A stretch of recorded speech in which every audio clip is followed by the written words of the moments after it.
Hey, what's happening? This is Linus, you're watching TechLine, and today we have a very interesting phone that is called the Samsung Galaxy A7 2018 edition.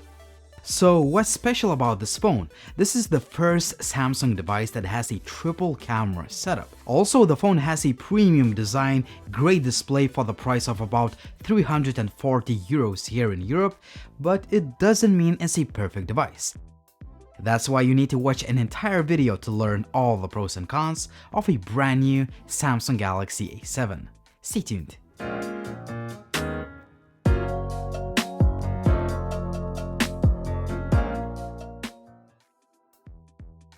When it comes to the design, I could say this is a really beautiful and a well-crafted device, but at the same time, it's a typical Samsung phone we've seen before.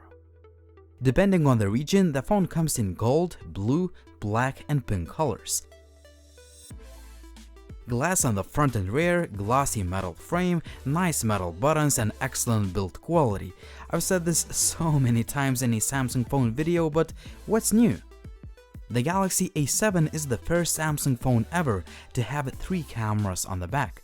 The main shooter has plenty of megapixels and a bright aperture lens, the secondary camera collects depth information, and finally, the third shooter has 120 degrees wide-angle lens, and I absolutely love it. I will talk about image quality in detail in just a bit, so make sure to watch an entire video. On the front, you have a beefy selfie shooter along with the LED flash. What's also new is the fingerprint scanner that is now implemented on the side of the device, inside the power key. I found it to be very accurate and fast, and is comfortable to reach. However, there is a slight delay between unlocking the phone and the time the display lights up. There is also a face unlock feature that again is very accurate, but it's not the fastest implementation of this unlocking method I've seen. The display is huge and it's really good overall. The AMOLED panel is vibrant, sharp, and is bright enough for outdoor use. Other key features include a dual SIM card slot and a dedicated microSD card tray. There is also a headphone jack that provides very good sound quality with Dolby Atmos enhancements. There is a highly customizable always-on display, which is nice, but I'm frustrated that there is no LED notification light. Another frustration, the Galaxy A7 uses the micro USB port instead of the USB Type-C in 2018. Tell me in the comment section what do you think about that. Should manufacturers start using USB Type-C port in all of their phones? As opposed to the Samsung's flagships, the phone is not water and dust resistant, and there is no wireless charging. Finally, the loudspeaker quality is pretty good, and here is a quick audio sample.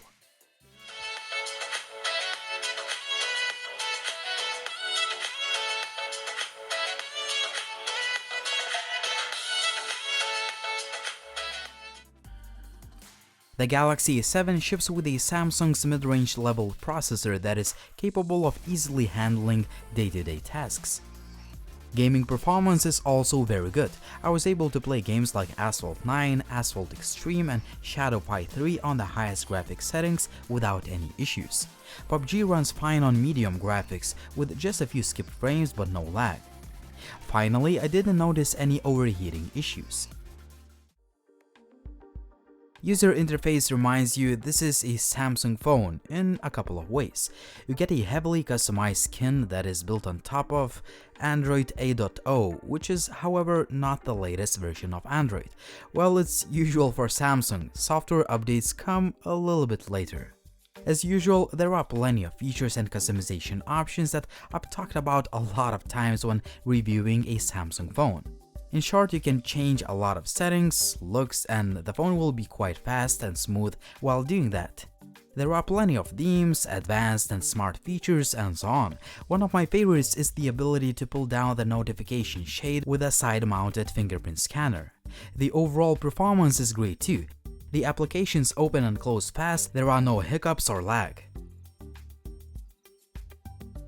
Camera app is pretty fast and responsive, however, don't expect to take burst photos as fast as on the Samsung's flagship phone. You get a scene optimizer, live focus, and a pro mode, among other modes. Just before we start talking about the image quality, make sure to check out high-resolution camera samples on my Facebook page and follow me for the latest updates. In addition, it's really important to tell you that I could only test the camera on a cloudy day, meaning that the lighting conditions were pretty bad. The highlight of this camera system is obviously a wide-angle lens that gives you a whole new perspective of the scene. Why I absolutely love the wide-angle camera, and pictures look nice on social media, they could have more detail and sharpness, especially if you check them out on the computer screen. Pictures taken in the main camera look really good for a mid-range phone. Colors look nice, dynamic range is excellent, and in general, pictures look nice.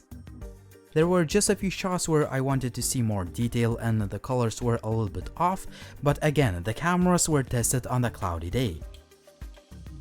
The scene optimizer mode is supposed to apply the best image settings, but honestly, I found pictures taken in auto mode to look much better. Portrait shots look really nice. While they're not ideal, the object is usually nicely separated from the background, even in some tricky situations.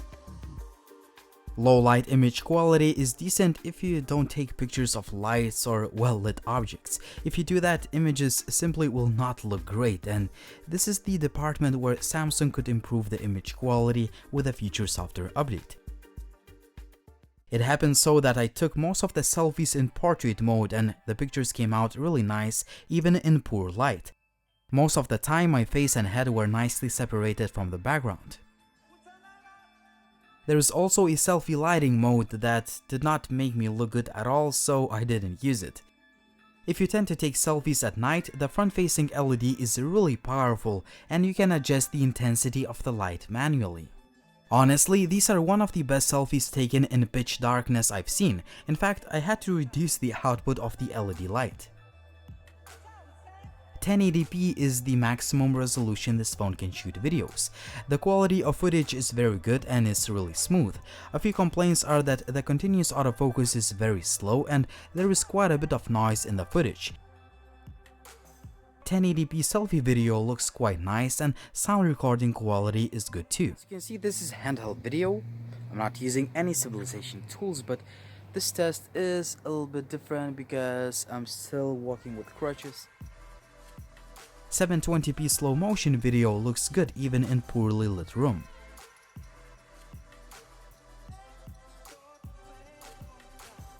As usual to Samsung phones, the Galaxy A7 is excellent in the connectivity department.